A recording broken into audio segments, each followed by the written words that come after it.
Subscribe कीजिए GK talk channel को और बेल आइकन को दबाइए जीके से रिलेटेड वीडियोस सबसे पहले देखने के लिए। नमस्कार दोस्तों, स्वागत है आप सभी का जीके टॉक पर। आज मैं आपके लिए राजस्थान इतिहास के स्रोत से संबंधित कुछ टॉप 40 क्वेश्चंस लेके आया हूँ जो काफ़ी इंपॉर्टेंट है। सभी क्वेश्चंस काफ़ी अच्छे और प्रत्येक क्वेश्चन के साथ मैंने कुछ व्याख्या इंक्लूड की है जिससे आपका पूरा कंसेप्ट क्लियर हो सके। तो वीडियो शुरू करते हैं। पहला प्रश्न रखता हूँ आपके सामने। क्वेश्चन आपके सामने, कर्नल जेम्स टोड ने अपना यात्रा वृत्तांत ट्रेवल्स इन वेस्टर्न इंडिया किसे समर्पित किया था? ऑप्शन आपके सामने है, 10 सेकंड का समय, आंसर सोचिए अब अपना।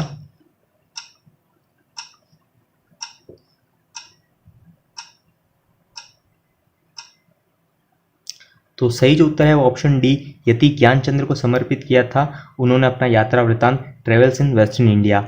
अभी जो ट्रेवल्स इन वेस्टर्न इंडिया है इसका जो प्रकाशन हुआ था वो सन 1839 ईस्वी में कर्नल जेम्स टोड की मृत्यु के पश्चात हुआ था। और ये जो यति ज्ञानचंद्र है, ये यति ज्ञानचंद्र कर्नल जेम्स टोड के गुरु थे। वेरी इंपॉर्टेंट पॉइंट है, क्वेश्चन पूछा जा सकता है यति ज्ञानचंद्र किस अंग्रेजी इतिहासकार के गुरु थे? तो वो कर्नल जेम्स टोड है। तो इसको वेरी इंपॉर्टेंट आप कर सकते हैं। आगे बढ़ते हैं। क्वेश्चन आपके सामने, किस शिलालेख में चौहानों को वत्स गोत्र ब्राह्मण कहा गया है? तो किस शिलालेख में कहा गया है वत्स गोत्र ब्राह्मण चौहानों को?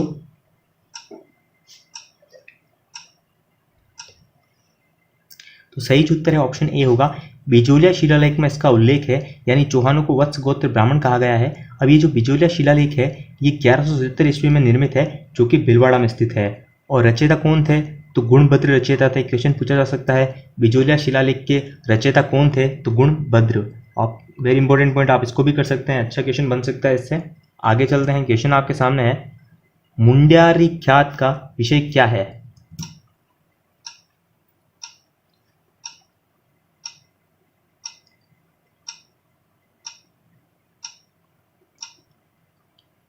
तो मुंडियारी ख्यात का जो प्रमुख विषय है वो मारवाड़ के राठौड़ है, यानी इसके अंदर मारवाड़ के राठौड़ों के बारे में उल्लेख है। अब ये जो मुंडियार है ये एक स्थान है जो कि नागौर जिले में स्थित है। और मुंडियारी ख्यात में राठौर राज्य की स्थापना से लेकर जसवंत सिंह की मृत्यु तक का आपको वृत्तांत इसमें आपको मिलेगा। और प्रमुख जानकारी, यानी वेरी इंपॉर्टेंट पॉइंट है ये, इससे हमें जो प्रमुख जानकारी मिलती है वो मिलती है जोधाबाई मोटा राजा उदय सिंह की दत्तक बहन थी। जोधाबाई जो अकबर की पत्नी थी और राजा भारमल की पुत्री थी, वो मोटा राजा उदय सिंह की दत्तक बहन थी। ओके, वेरी इंपॉर्टेंट, हम इसको कर सकते हैं। आगे चलते हैं। मारवाड़ परगना विगत ग्रंथ की रचना निम्न में से किसने की थी? ये जो टाइमर, इससे आपकी अच्छी प्रैक्टिस होगी जल्दी आंसर देने की। तो किसने की थी मारवाड़ परगनारी विगत ग्रंथ की रचना? तो वो मोनक नैन्सी ने की थी। और ये जो मारवाड़ परगनारी विगत है इसको सर्व संग्रह भी कहा जाता है। और वेरी इंपॉर्टेंट पॉइंट ये है, इसको राजस्थान का गजेटियर भी कहा जाता है। पूछा जा सकता है मारवाड़ी परगना की विगत किसकी उपमा दी है? तो राजस्थान का गजेटियर इसे कहा जाता है और इसे सर्व संग्रह भी कहा जाता है। आगे चलते हैं हम। गुड़ियाओं का संग्रहालय कहाँ स्थित है, यानी डॉल का संग्रहालय, डॉल म्यूजियम कहाँ स्थित है? बीकानेर, भरतपुर, जोधपुर, जयपुर कहाँ स्थित है? तो उत्तर आपने सोच लिया होगा। सही जो उत्तर है ऑप्शन डी है, ये जयपुर में स्थित है, यानी गुड़ियाओं का संग्रहालय जयपुर में स्थित है। और इसका जो निर्माण है वो 1979 यानी 1979 में भगवती बाई सेखसरिया की चैरिटी ट्रस्ट द्वारा करवाया गया था। और इसे गुड़ियाओं का संग्रहालय के साथ इसे डॉल म्यूजियम भी कहा जाता है और इसे गुड़ियाघर भी कहते हैं। और डॉल म्यूजियम में 30 से अधिक विदेशों की गुड़ियाएं प्रदर्शित हैं जो विदेशी संस्कृति लोक जीवन का परिचय कराती है। ओके, हमीर रासो एवं हमीर काव्य के रचनाकार कौन थे? सारंगदेव, शारंगधर, मुरारीदान या गिरधर ओशिया?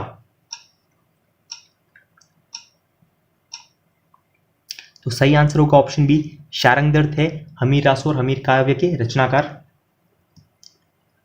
वह कौन सा शिलालेख है जिससे यह ज्ञात होता है कि विग्रहराज चतुर्थ ने दिल्ली को अपने अधीन किया था? दिल्ली को अपने अधीन किया था, ये किसमें उल्लेखित है? जो विग्रहराज चतुर्थ द्वारा किया गया था, किस शिलालेख में हमें ये मिलता है? तो आंसर आपने गेस कर लिया होगा और आई होप आपने भी ऑप्शन बी को करेक्ट किया हो, क्योंकि ऑप्शन बी करेक्ट है। बिजोलिया शिलालेख में ये उल्लेखित है कि विग्रहराज चतुर्थ ने दिल्ली को अपने अधीन किया था। आगे बढ़ते हैं हम। राजस्थान के इतिहास का निम्नलिखित में से कौन सा साहित्यिक स्रोत संस्कृत में रचित है? तो इनमें से कौन सा साहित्यिक स्रोत जो है वो संस्कृत में रचित है?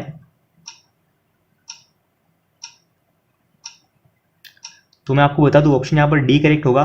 पृथ्वीराज विजय जो है वो संस्कृत में रचित है, संस्कृत में लिखा गया है। और ये जो पृथ्वीराज विजय ग्रंथ है इसके जो लेखक है वो जयानक भट्ट है। वेरी इंपॉर्टेंट पॉइंट है, पूछा जा सकता है पृथ्वीराज ग्रंथ के लेखक कौन है, तो वो जयानक भट्ट है। और इसमें किसका उल्लेख है, तो अजमेर के चौहानों का इतिहास इसमें उल्लेखित है। और बात की जाए समराइज कथा की, तो ये समराइज जो कथा है ये जैन साहित्यिक है। ओके,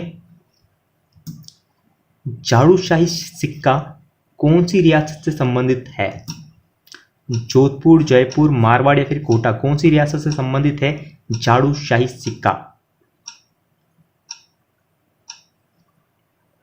तो सही आंसर है ऑप्शन बी, जयपुर रियासत से संबंधित है जाड़ूशाही सिक्का। और ये जो जाड़ूशाही सिक्के हैं वो चांदी के सिक्के थे।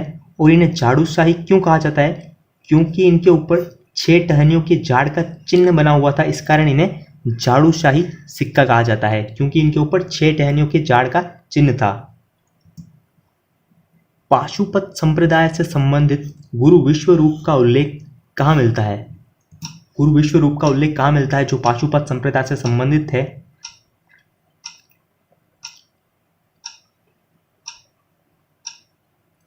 तो सही आंसर होगा ऑप्शन डी, हर्ष पर्वत के जो शिलालेख है उसमें इसका उल्लेख मिलता है, जो कि 973 ईस्वी का शिलालेख है। और हर्षनाथ शिलालेख जो है वो सीकर में स्थित है।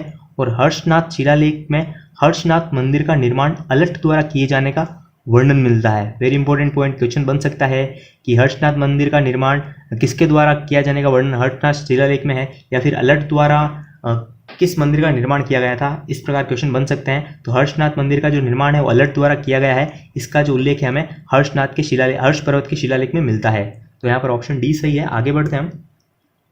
शिशुपाल वधम संस्कृत महाकाव्य के रचयिता महाकवि माघ का निवास स्थान क्या था? ये निवास है, सॉरी यहाँ पर निवास आप समझ सकते हैं। तो निवास स्थान क्या था महाकवि माघ का, जिसने शिशुपाल वधम संस्कृत महाकाव्य की रचना की थी? तो ऑप्शन आपके सामने है, सिरोही, भीनमाल, आबू या फिर रणकपुर।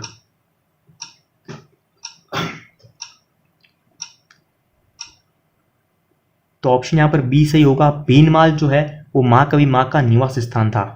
आगे चलते हैं हम। अभिलेख जो प्राचीन राजस्थान में भागवत संप्रदाय के प्रभाव की पुष्टि करता है वो अभिलेख कौन सा है? गटियाला, हेलियोडोरस का बेसनगर अभिलेख, या भूजकुला अभिलेख, भूजकला, या फिर गोसुंडी अभिलेख? तो किस अभिलेख में भागवत संप्रदाय की पुष्टि करता है, कौन सा अभिलेख? तो ऑप्शन डी, गोसुंडी अभिलेख जो है वो भागवत संप्रदाय के प्रभाव की पुष्टि करता है। और ये जो गोसुंडी अभिलेख की भाषा है वो संस्कृत थी और लिपि ब्राह्मी है। द्वितीय सदी ईसा पूर्व का ये अभिलेख है। और वेरी इंपॉर्टेंट पॉइंट, अश्वमेघ यज्ञ का प्रचलन जो है वो इसमें उल्लेखित है। ओके, क्वेश्चन बन सकता है। आगे चलते हैं हम। ठीगला, बिडरिया व नाथद्वारिया क्या है? मेवाड़ में प्रचलित तांबे के सिक्के, मेवाड़ के राजस्व करों के नाम, मेवाड़ की ओढ़नियों के नाम, या फिर मेवाड़ के प्रमुख स्थानों के नाम? तो ऑप्शन यहाँ पर ए को हम करेक्ट करेंगे। मेवाड़ में प्रचलित तांबे के सिक्के हैं ठीगला, बिडरिया और नाथद्वारिया। श्री सरस्वती पुस्तकालय जो अलभ्य एवं दुर्लभ साहित्य का अप्रीतम खजाना है कहाँ स्थित है? श्री सरस्वती पुस्तकालय कहाँ स्थित है?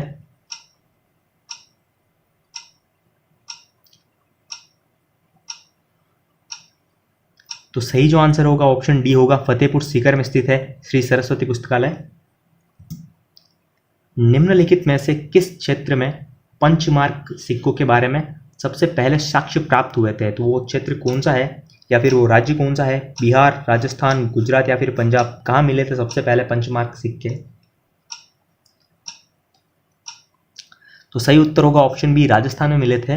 और राजस्थान के भी रेड जो कि टोंक में स्थित है वहाँ सबसे पहले 3075 चांदी के पंचमार्क सिक्के मिले हैं। वो गुरारा जो कि सीकर में स्थित है वहाँ से भी 2744 आहत सिक्के मिले हैं। और ये जो पंचमार्क सिक्के हैं इन्हें आहत मुद्राएं भी कहा जाता है, यानी आहत मुद्राएं फिर पंचमार्क सिक्के एक ही बात है। और इन्हें पंचमार्क या फिर आहत मुद्राएं क्यों कहा जाता है? क्योंकि इन्हें ठप्पा मारकर बनाया जाता था, इस कारण इन्हें आहत मुद्राएं कहा जाता है। Very important point.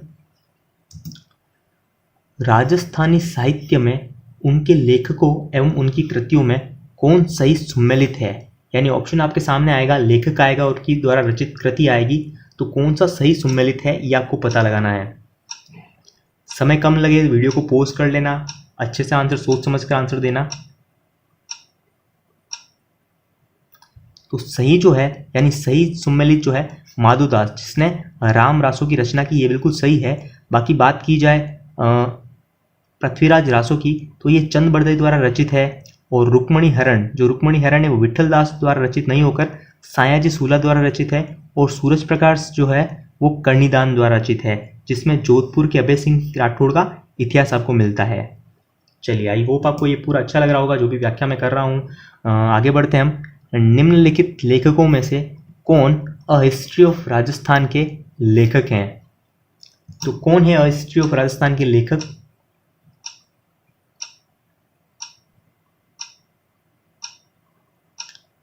तो इसके जो लेखक हैं वो option C Reema Ahuja correct answer है इसका, अ हिस्ट्री ऑफ राजस्थान के लेखक। और अ हिस्ट्री ऑफ राजस्थान जो है एक आधुनिक काल का शोधपूर्ण ग्रंथ है। निम्नलिखित कथनों में से कौन सा कथन चीरवा शिलालेख के बारे में सही है? 4 कथन आपको दिए हैं, इनमें से आपको पता लगाना है कि कौन सा कथन सही है। तो पहला कथन है ये 1273 ईस्वी में संस्कृत भाषा में उत्कीर्ण है, बिल्कुल सही, पहला कथन बिल्कुल सही है। रत्नप्रभ सूरी इसके प्रशस्तिकार है, ये भी सही होगा। इसके जो शिल्पी हैं वो देलण है, ये भी सही होगा। और चौथा है राजपूतों की उत्पत्ति अग्निकुंड से हुई है, इसमें उल्लेखित है। जी नहीं, इसमें उल्लेखित नहीं है। राजपूतों की जो उत्पत्ति अग्निकुंड से हुई है ये पृथ्वी सिंह रासो में उल्लेखित है, जो कि चंद बरदई द्वारा रचित है, तो ये उसमें उल्लेखित नहीं है। तो पहला, दूसरा और तीसरा पॉइंट सही है। तो ऑप्शन के अनुसार हम यहाँ पर कर सकते हैं पहला, दूसरा, चौथा नहीं, पहला, दूसरा, तीसरा। तो ऑप्शन बी को हम सही करेंगे। यहाँ पर ऑप्शन बी बिल्कुल करेक्ट होगा, क्योंकि पहला, दूसरा और तीसरा कथन बिल्कुल सही है, चौथा कथन सही नहीं है। आगे बढ़ते हैं हम। बड़वा ग्राम कोटा से कितने मोखरी यूप अभिलेख प्राप्त हुए हैं?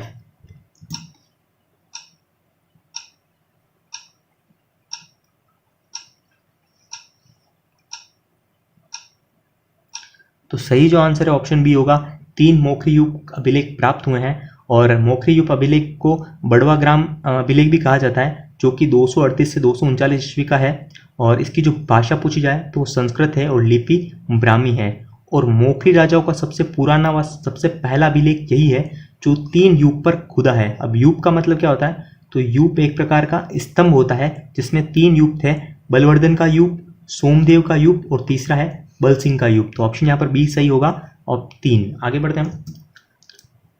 दयाल दासरी ख्यात में किस रियासत के शासकों का वर्णन आपको मिलता है? जोधपुर, बीकानेर, जैसलमेर या फिर जयपुर?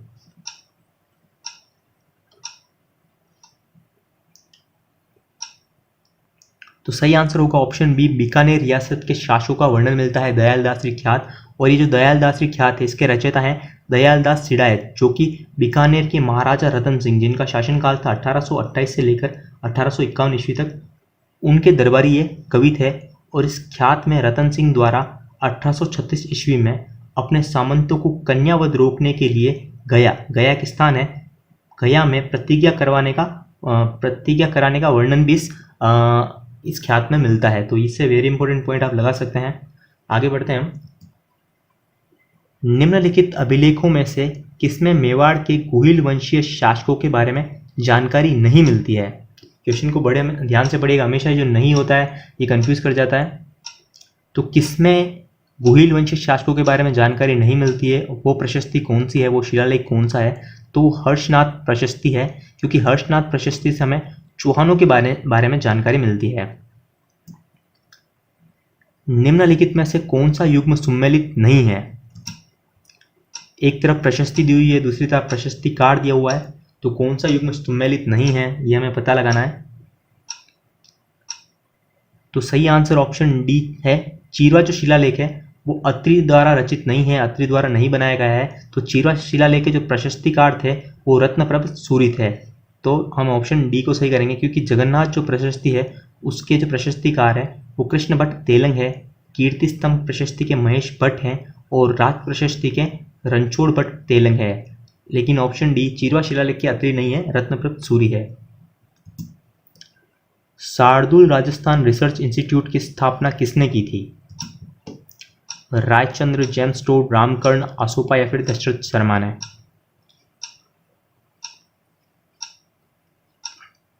तो सही आंसर होगा ऑप्शन डी, दशरथ शर्मा ने की थी शार्दुल राजस्थान रिसर्च इंस्टीट्यूट की स्थापना 1945 ईस्वी में। राजस्थानी भाषा, साहित्य, संस्कृति एवं इतिहास के क्षेत्र में शोध कार्य को बढ़ावा देने के लिए शार्दुल राजस्थान रिसर्च इंस्टीट्यूट की स्थापना की गई थी, जो कि बीकानेर शहर में की गई थी। आगे चलते हैं हम। नाभिनंदन जीर्णोद्धार प्रबंध नामक पद्य काव्य की रचना किसने की थी? नयन चंद्र सूरी, सोम सूरी, कक्कड़ सूरी या फिर दौलत विजय, किसने की थी नाभिनंदन जीर्णोद्धार प्रबंध नामक पद्य काव्य की रचना? तो ऑप्शन सी करेक्ट है, कक्कड़ सूरी ने की थी।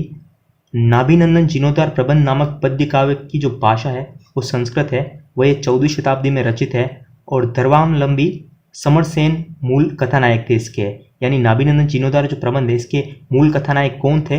तो वो धर्मावलंबी समरसेन थे। वेरी इंपॉर्टेंट पॉइंट, क्वेश्चन बन सकता है यहाँ से। अगला क्वेश्चन, हाड़ी रानी कमेटी जिन्हें कर्मवती भी कहा जाता है, उनके द्वारा चौर में प्रवेश करते समय दी गई भूमि अनुदान की जानकारी किस ताम्रपत्र से मिलती है? चिकली ताम्रपत्र, पूर का ताम्रपत्र, धुलवे का ताम्रपत्र या फिर पारणपुर दान पत्र? ये पत्र है यहाँ पर, तो ऑप्शन यहाँ पर बी को हम सही करेंगे। पूर का ताम्रपत्र से ये जानकारी मिलती है। और ताम्रपत्र क्या होता है? तो ताम्रपत्र को हम दान पत्र भी कह सकते हैं, जिसमें भूमि अनुदान का उल्लेख मिलता है। यानी राजा या फिर राज परिवार किसी भी सदस्य द्वारा किसी को भूमि दी जाती है तो इस ताम्रपत्र में उसका उल्लेख किया जाता है। इसमें दानदाता कौन है, दानग्राही कौन है, कितनी भूमि है, सभी का इसमें उल्लेख मिलता है। ओके। और ये जो पूर्व का ताम्रपत्र है ये 1535 ईस्वी का है, जिसमें चित्तौड़ के द्वितीय शाक्य का सही समय निर्धारित है। वेरी इंपॉर्टेंट पॉइंट, क्वेश्चन बन सकता है। चित्तौड़ के द्वितीय शाक्य का सही समय निर्धारित किस ताम्रपत्र में है? तो वह पूर्व का ताम्रपत्र है। ओके, ऑप्शन बी सही है। आगे चलते हैं हम। गुर्जर प्रतिहार शासक भोज द्वारा विष्णु के मंदिर का निर्माण कराए जाने की जानकारी किसमें मिलती है? हमें किस अभिलेख से मिलती है इसकी जानकारी कि गुर्जर प्रतिहार शासक भोज द्वारा विष्णु के मंदिर का निर्माण करवाया गया था?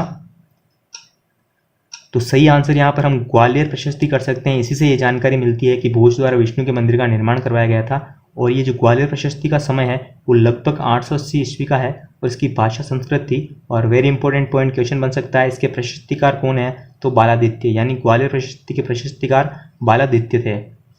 आगे चलते हैं हम। गादिया सिक्के किस राज्य से संबंधित थे? जोधपुर, उदयपुर, बीकानेर या फिर जयपुर?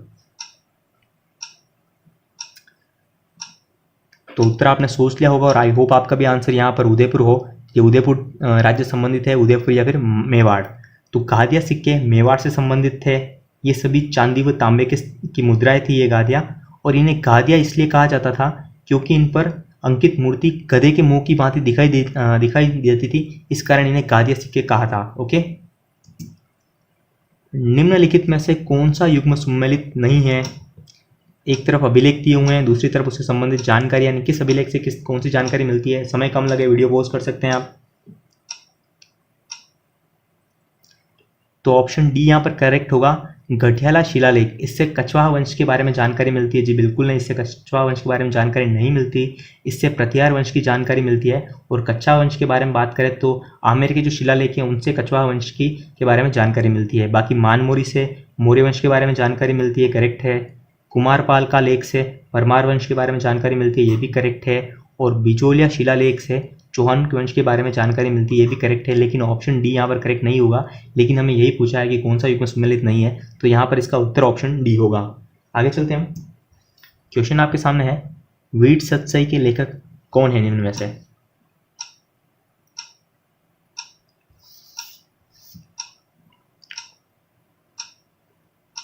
वीर सतसई के लेखक, तो सही जो उत्तर होगा ऑप्शन ए होगा। सूर्यमल मिश्रण जो है वे वीर सतसई के लेखक हैं। और ये जो सूर्यमल मिश्रण है ये बूंदी महाराव राम सिंह के दरबारी कवि थे।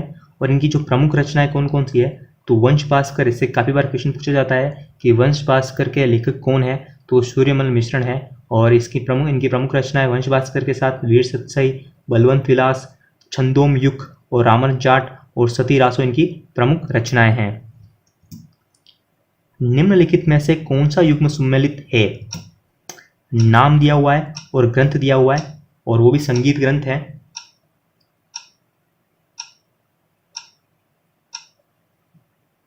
तो ऑप्शन ए सही होगा। पुंडरीक विलास द्वारा रागमाला ग्रंथ की रचना की है, बिल्कुल सही होगा यहाँ पर। लेकिन संगीतराज की रचना पंडित भावभट्ट ने नहीं की है। संगीतराज की जो रचना है वो राणा कुंभा ने की है, और राग कल्पद्रुम की रचना राणा कुंभा द्वारा नहीं होकर कृष्णानंद व्यास द्वारा है, और राग चंद्रिका की जो रचना है वो द्वारिकादास भट्ट द्वारा है, ना कि उस्ताद चांद खां की। ये अगर सभी आपको इंपॉर्टेंट पॉइंट्स है, इनको आप चाहें तो आप नोट कर सकते हैं। आगे चलते हैं हम। 31 संदा रुपया राजस्थान की कौन सी टकसाल में बनता था? जोधपुर टकसाल, सोजत टकसाल, कुचामन टकसाल या फिर मेड़ता टकसाल? किस टकसाल में 31 संदा रुपया बनता था? तो इसका जो निर्माण होता था वो कुचामन टकसाल में होता था। तो यहाँ पर हम सी को सही करेंगे। इतिहास के सबसे प्रामाणिक स्रोत कौन से हैं?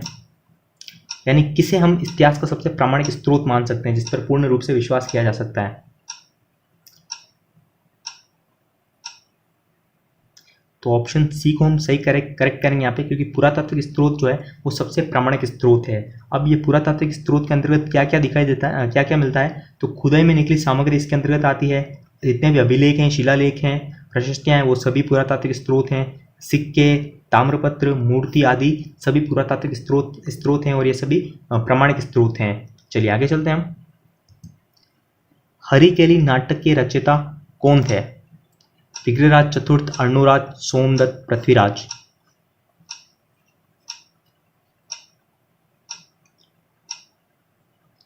तो ऑप्शन यहां पर ए को हम सही करेंगे। विग्रहराज चतुर्थ हरिकेली नाटक के रचयिता हैं।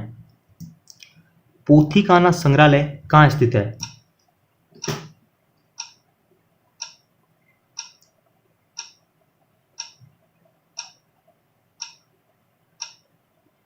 तो सही आंसर होगा ऑप्शन बी, जयपुर में स्थित है पोथीखाना संग्रहालय।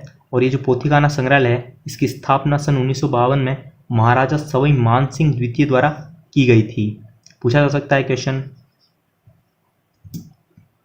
राजस्थान प्राच्य विद्या प्रतिष्ठान कहाँ स्थित है? जयपुर, बीकानेर, जोधपुर, उदयपुर?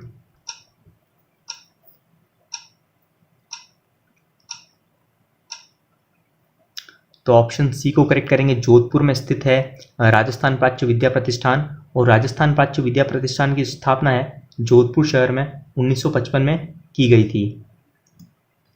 ढोला मारूरा दुहा के रचयिता कौन है? ये भी इंपॉर्टेंट क्वेश्चन है, पूछा जाता है बार बार।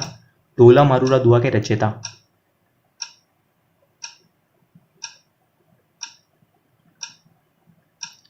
तो सही आंसर होगा हमारे यहाँ पर ऑप्शन बी, कवि कल्लोल जो है वो ढोला मारूरा दुहा के रचयिता हैं। भारतीय प्राचीन लिपिमाला के लेखक कौन है निम्न में से? गोपीनाथ, गौरीशंकर, हीराचंद ओझा, मथुरालाल शर्मा या फिर सूर्यमल मिश्रण? तो ऑप्शन बी को सही करेंगे। गौरीशंकर हीराचंद ओझा है भारतीय प्राचीन लिपिमाला के लेखक। गौरीशंकर हीराचंद ओझा ने सन 1894 ईस्वी में भारतीय प्राचीन लिपिमाला का लेखन कर अपना नाम Guinness book of world record में दर्ज कराया था। क्वेश्चन बन सकता है किस लेखक ने अपना नाम Guinness world of book record में दर्ज कराया है? तो गौरीशंकर हीराचंद ओझा है। और ये पुस्तक कब लिखी गई है?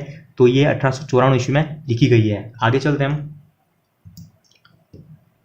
वह कौन सा प्रथम अंग्रेजी इतिहासकार था जिसने राजस्थान की जागीरदारी, फ्यूडलिज्म जिसे कहते हैं, जागीरदारी व्यवस्था पर उन्होंने लिखा था? तो वो कौन सा पहला अंग्रेजी इतिहासकार था? George Thomas, max weber, James Tod, George Abraham Grierson? Grierson कौन? आंसर क्या होगा इसका? तो सही जो आंसर है ऑप्शन सी है। कर्नल जेम्स टोड द्वारा सबसे पहले राजस्थान की जागीर व्यवस्था पर लिखा गया था। इसी कारण इन्हें यानी कर्नल जेम्स टोड को राजस्थान का पिता या पितामह कहा जाता है, क्योंकि इन्होंने बहुत ही अच्छे से राजस्थान का इतिहास लिखा था अपनी पुस्तकों में। आगे बढ़ते हैं हम। राजा धवल का उल्लेख किस अभिलेख में मिलता है? कणसवा, मंडोर, सामोली या फिर नगरी शिलालेख? किस में मिलेगा राजा धवल का उल्लेख?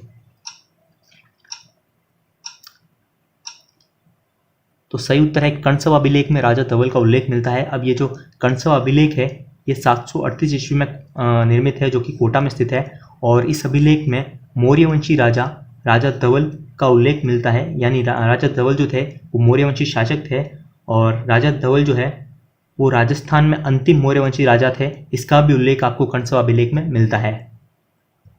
अगला क्वेश्चन है, जयपुर में स्थित एल्बर्ट हॉल म्यूजियम की शुरुआत कब व किसके शासनकाल में की गई थी? तो ये इस वीडियो का लास्ट क्वेश्चन है, आंसर सोचिए अपना। एल्बर्ट हॉल म्यूजियम की शुरुआत कब व किसके शासनकाल में की गई थी? तो आपने अपना आंसर सोच लिया होगा और इस प्रश्न का जो सही आंसर है वो आप मुझे कमेंट बॉक्स में ज़रूर बताइएगा। और इन 40 प्रश्नों में से आपने कितने प्रश्न सही किए हैं वो भी हमें कमेंट बॉक्स में ज़रूर बताइएगा। तो अगर आपको वीडियो अच्छी लगी है तो वीडियो को लाइक कीजिए, कमेंट कीजिए, और अगर चैनल को सब्सक्राइब नहीं किया है तो प्लीज़ चैनल को सब्सक्राइब कर लीजिए। मिलते हैं अगली वीडियो में।